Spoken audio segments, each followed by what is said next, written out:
and a very good morning to my teachers, friends, and of course, the wonderful panel of judges.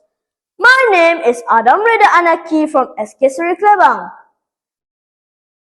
Some details about me are that I'm 11 years old, I love playing chess, and I aspire to be a full-fledged reporter one day.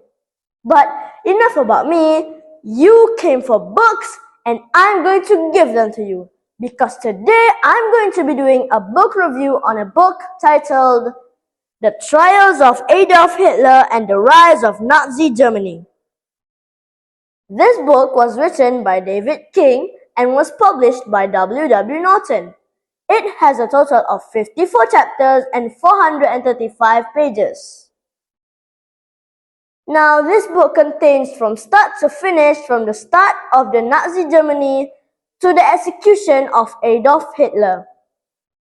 Now, to start from the beginning, and I know, history, so boring. But don't get bored yet, because this seriously gets interesting. Now, Hitler was just your average boy with an average life. He went to school and had 2 loving parents. Basically, very boring up until the end of World War I. After World War I, the German leaders were forced to sign the Treaty of Versailles. Basically, they had to give a portion of their country to other countries. And of course, this made the German citizens very, very furious at their leaders. Now, Hitler at the time was 16. He had dropped out of high school, and his parents, well, let's just say they weren't around anymore. And worst of all, he was homeless. But there was one last hope for him. You see, Hitler was something of an artist himself. He loved to paint and draw, and his paintings were actually very, very beautiful. So, with a hopeful heart, he applied for an art school. And after a few weeks of waiting, he finally received a letter from the school. And when he opened it, drumroll please, he got rejected. And this made him furious, and he began to delve more into the politics.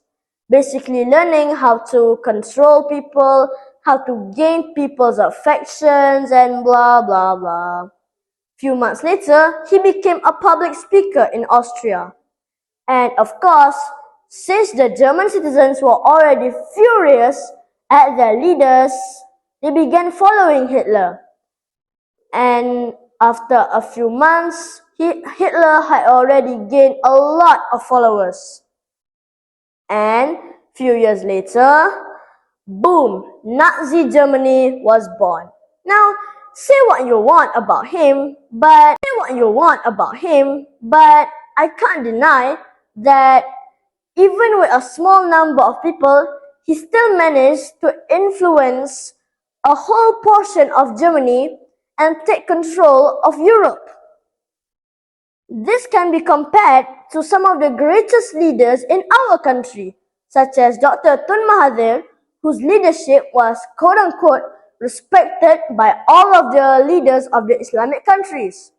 And of course, we can't forget about Tunku Abdul Rahman, who united Malaysians and fought against the British to gain independence. He is the reason Malaysia is the country that we live in today. Now, why am I standing here basically wasting my time spewing all these words about books and history and leaders?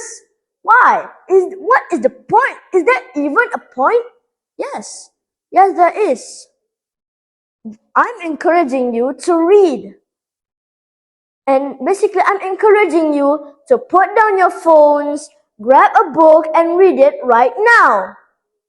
That is all from me. REDHA ANAQI. Thank you and goodbye.